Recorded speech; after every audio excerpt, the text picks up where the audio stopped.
जानते हो 3 भाई थे। ये कलयुगी में एक हिकायत लिखी हुई है, 3 सगे भाई थे। एक ईसाई बादशाह ने गिरफ्तार कर लिया। तीनों जवान थे, 20 से 30 साल के बीच में। और बादशाह ने कैद करके उनको सबसे पहले क्या कहा, तुम अपना दीन बदल लो, धर्म परिवर्तन कर लो, मोहम्मद अरबी सल्लल्लाहु अलैहि वसल्लम के जो कसीदे गाते हो छोड़ दो। लेकिन देखो, याद रखो, उसमें से जब बादशाह ने ये बात रखी तो उन्होंने कहा, नहीं, हमारा दीन इतना सस्ता नहीं है कि हम तुम्हारी कैद में आते ही बदल डाले। उसने कहा, अगर तुम बदल लोगे तो मैं तुम्हें अपने वजारत में, सिपाहियों में बड़े मनसब पर रखूंगा। नहीं माना, ठुकराया। बादशाह ने क्या कहा, इसकी सजा तुम्हें भुगतने के लिए तैयार रहनी होगी। तैयार। बहुत बड़े एक कढ़ाई में तेल को लाकर खोलते हुए तेल में उसमें से सबसे बड़े भाई को डालने का हुक्म दिया। बादशाह ने जैसे हुक्म दिया, जल्लाद आया और उन 3 भाइयों में से एक को उठाया और खोलते हुए तेल में डाल दिया। अंदाजा करो, मोमबत्ती पर अगर तुम्हारी उंगली भी लग जाए ना तो चमड़ी जल करके निकल आएगा। और पता नहीं कितने दिन तक इसकी जलन आपको होती रहे। लेकिन एक पकते हुए तेल में डाला जा रहा है। डाल दिया, जिस्म पूरा चरमरा गया। थोड़ी देर गुजरी, 2 भाई और मौजूद, दूसरे को बुलाया गया। देखा तुम्हारे भाई का हश्र क्या हुआ है, तुम अगर बादशाह की पेशकश को कबूल कर लो तो शायद तुम्हारी जान बच सकती है। दूसरे ने मुस्कुराया और कहा, वही शायद उनकी ही जुबान थी जो बरेली से यूं आती है, जिंदगी ये नहीं किसी की किसी के लिए, जिंदगी है नबी की नबी के लिए। मेरे बड़े भाई को चलाने के बाद अब तो तुमने और भी मुश्किल कर दिया है फैसला। मैं इस बात के लिए तैयार हूं कि इससे बड़े तेल में भी मुझे डाला जाए, लेकिन जुबान पर मेरे मुस्तफा के दामन को छोड़ने वाली बात कभी नहीं ला सकता। दूसरे भाई को भी उठाया गया और खोलते हुए तेल में डाल दिया। 2 भाइयों की शहादत हो गई जगह पर ही। वो तेल में डालना, जुबान पे अल्फाज हो सकता है, आसानी से हम बोल रहे हैं और आप आसानी से सुन रहे हैं। प्रैक्टिकल जिसके साथ होगा वो अंदाजा कर सकता है दर्द और कर्ब किसको कहते हैं, शिद्दत की तकालीफ किसको कहते हैं। मेरे अजीजों, तीसरा जो नौजवान था वो बहुत ही कम उम्र का था, 22 से 23 साल का होगा। बादशाह का जो वजीर वहां पर था, उसने देख करके बादशाह से कहा, इस लड़के को मेरे हवाले कर दीजिए, मैं इसको बदल करके लाऊंगा, मेरा चैलेंज है। क्यों, जान इसकी भी ले लेंगे, मैं इसको बदल करके लाऊंगा। इतने मजबूत लोग कैसे हो सकते हैं अरब के कि खोलते हुए तेल में इनके भाइयों को डाला गया, तब भी ये बदल नहीं रहे। 2 को मरते हुए, अरे यहाँ 1 को डंडा पड़ते हुए देखकर सारे भाग जाएं, और ये 2 को जलते हुए देख करके भी टस से मस नहीं होते। कैसा अकीदा है, कैसा तसल्लुब है इनका। बादशाह ने कहा, किस बात पर तुम्हें यकीन है कि इसको तुम बदल लाओगे। उसने कहा, मुझे भरोसा है, आप मुझे दीजिए 1 महीने का टाइम, इसको बदल कर न लाओ तो फिर मुझे आप जो सजा दे। बादशाह ने कहा, ठीक है, ले जाओ। तीसरे को खोलते हुए तेल में डालने की बजाय बादशाह ने अपने वजीर के हवाले कर दिया। और दुनिया देखो मेरे अजीजों, याद रखो, आशिकाने मुस्तफा से 2 इम्तिहान हर जमाने में होते रहेंगे, आज भी हो रहे हैं और होते रहेंगे। पहला इम्तिहान, मौत से डरा करके तुम्हारा दीन छीन लिया जाएगा। मौत से डरा करके ये हो जाएगा, वो हो जाएगा, तुम्हें ये कर दिया जाएगा, वो कर दिया जाएगा। मौत का डर, खौफ तुम्हारे कदमों में डगमगाहट लाने के लिए लाया जाता है। अगर मौत से नहीं डरता कोई आदमी तो उसके साथ दूसरा पैंतरा क्या खेला जाता है। ये दुनिया का दस्तूर है हमेशा से। जब देखती है दुनिया के ये मौत से डरता नहीं है तो फिर इसको औरत और दौलत की लालच से खरीदने की कोशिश की जाती है। ये 2 चीजें ऐसी हैं जो अच्छे का सौदा कर जाती हैं। बहुतों ने अपना ईमान सिर्फ शबाब पर बेच दिया है, हुस्न शबाब को देख करके।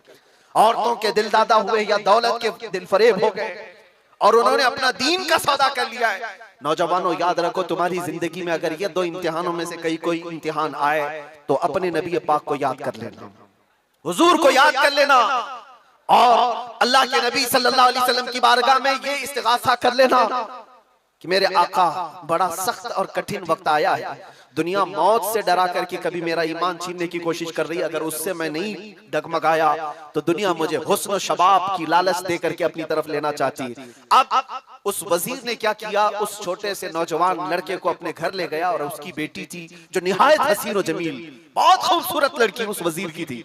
अपनी बेटी को बुलाया और कहा, बेटी तेरे लिए एक काम देता हूँ, 1 महीना हमको मिला है, इस नौजवान को अपनी मोहब्बत में, अपने हुस्न जमाल में लेकर के आजा, बादशाह सलामत से जो इनाम चाहे तुझे ला करके दे दूंगा। अपनी लड़कियां आशिकाने मुस्तफा को खरीदने के लिए कल भी भेजे जाते थे, आज भी भेजी जा रही है। हो सकता है बहुत सारी जगहों पर जो हमारे लोग मुर्तद होते जा रहे हैं, वो जो बच्चियां आज अपने दीन और ईमान का सौदा करके भागती हैं किसी गैर के साथ और कहीं जा करके शादियां रचाती, वो ये समझती हैं कि ये कॉमन सी बात है। वो दीन बेचने वाले लोग हैं, उनका हिस्सा दीन इस्लाम में कुछ नहीं। कल क़यामत के दिन देखना, तुमने अपने नफ्स की खातिर एक गैर मुस्लिम के साथ भाग करके निकाह किया, चाहे वो बेटी हो कि बेटा हो, अपने दीन से सौदा किया है और गद्दारी की है। कल क़यामत के दिन मुंह तो अल्लाह को दिखाना है, हुजूर की शफाअत के बगैर तो कुछ होना नहीं है। देखना हश्र में जो हुजूर पाक सल्लल्लाहु तआला अलैहि वसल्लम के साथ तुम खड़े रहोगे कि हम खड़े रहेंगे, वो वक्त आने वाला है। उस नौजवान के साथ क्या हुआ? वजीर ने अपनी बेटी तो लगा दी, अल्लाह की पनाह मेरे अजीजों, हुजूर पाक का इश्क का एक कतरा भी जिसके दिल में आता है, ऐसी चीजें उसके पांव को नहीं डगमगाती, ना कभी उसका ईमान खरीद सकती हैं, ना उसके दीन का सौदा कर सकती हैं। वो लड़की रोजाना आती, रात के वक्त बैठ जाती, और ये नौजवान जैसे ही महसूस करता मेरे कमरे में अकेले तन्हा रहने के बावजूद वजीर की खूबसूरत हसीन और जमील बेटी, जिसके निकाह के पैगाम बादशाहों के औलाद से आया करते थे, शहजादे निकाह का पैगाम भेजा करते, वो लड़की मेरे पास आकर बैठ जा रही है। नौजवान क्या करता था? मुसल्ला बिछाया और सजदे में गिर गया। जब तक वो उठती नहीं थी ये सर उठाता नहीं था। ये रात भर के सजदे इसके इसी तरह रहते, वो ऊँगती रहती, देखती रहती, इंतजार करती रहती और थक करके वापस चली जाती। महीना गुजरने को आया था मेरे अजीजों, उस नौजवान ने आंख भरकर एक बार देखा भी नहीं, और वो थक हार करके महीना खत्म होने के बाद उस नौजवान को मुखातब करके कहती है, ऐ नौजवान एक बार मेरे हुस्न को देख तो ले।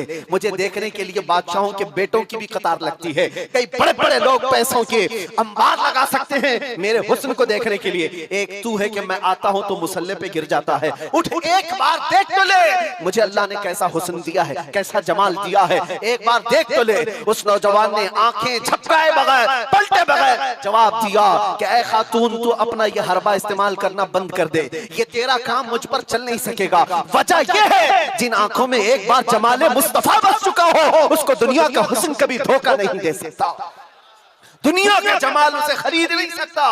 वो खातून उठ गई और जवान की इन बातों से उसके दिल पर ऐसा वलवला तारी हुआ।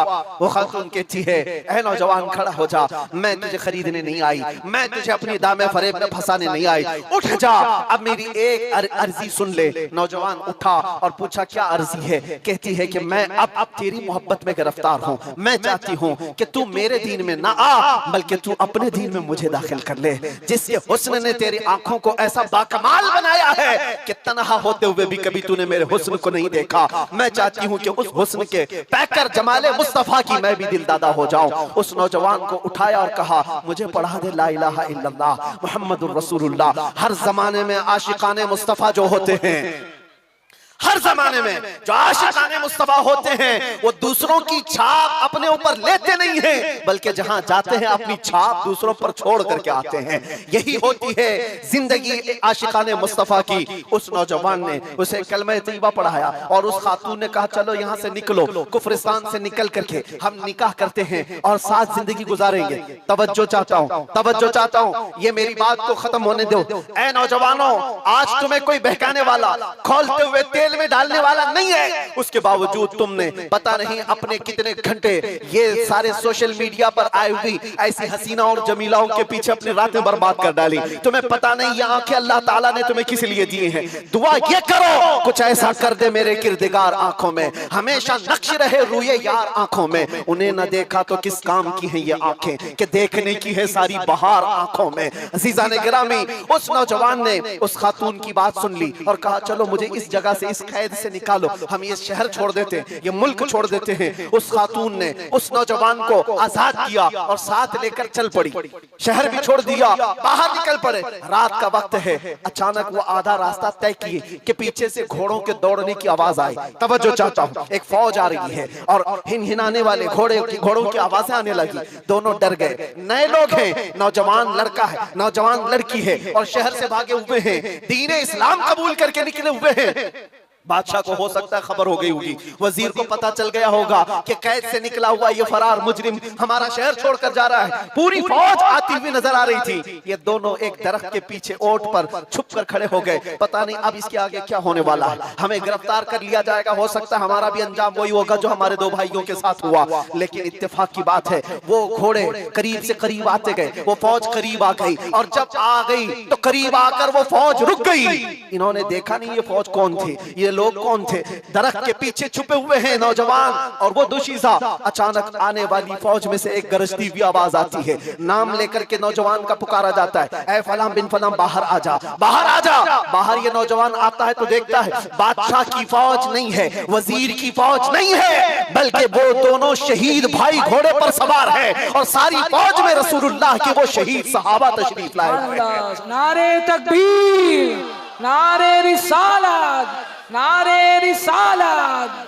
ये नौजवान घबरा गया और पूछा, मैं अपने भाइयों को देख रहा हूँ घोड़ों पर सवार हैं। चंद दिनों पहले बादशाह ने खोलते हुए तेल में इनको उड़ेल दिया था, इनके जिस्मों को जला दिया था। ये देख करके आप कपकपी जिस्म पर तारी है, भीगी आंखों से पूछने लगा, बड़े भाई आप लोगों को जला दिया गया था, तेल में खोलते हुए डाल दिया गया था, आप लोग यहाँ कैसे आए? दोनों भाइयों ने कहा, ऐ हमारे नन्हे भाई, क्या तूने कुरान की आयत नहीं पढ़ी, वला तक़ूलू लिमन युक़तलु फ़ी सबीलिल्लाहि अमवात, अल्लाह की राह में जो मारे जाएं उन्हें मुर्दा ना कहो। नौजवान ने पूछा, तुम्हें दर्द कितना हुआ होगा जब जलाया गया था, खोलते हुए तेल में डाला गया था, कर्ब कैसा था, तकलीफ कैसी थी? तवज्जो चाहता है नौजवानों, इश्क़ मुस्तफा में बर्दाश्त किया हुआ दर्द कुछ नहीं होता है। उन नौजवानों ने कहा, दर्द कौन सा, कर्ब कौन सा, तकलीफ कौन सी? तूने हमें डालते हुए देखा है, खोलते हुए तेल में, जलती हुई चमड़ी देखा है, लेकिन हमें दर्द का एहसास नहीं हुआ, इसलिए कि जिस वक्त जल्लाद हमें तेल में डाल रहा था, सामने तो हमें जमाले मुस्तफा नजर आ रहा था। जहां मुस्तफा का हुस्न हो फिर दर्द किस बात का, कर्ब किस बात का? इसीलिए तो सहाबा का ये नारा था, या रसूलुल्लाह, या रसूलल्लाह, कुल्लु मुसीबतिन बादका जुलल, ऐ अल्लाह के रसूल अगर आप हैं तो फिर हर मुसीबत हल्की है, हर मुसीबत छोटी है। ऐ नौजवानों, दुनिया ने खरीदने की कोशिश की है, लेकिन जो जमाले मुस्तफा का दिल दादा है वो दुनिया के हालात से न बिकता है न झुकता है। अपना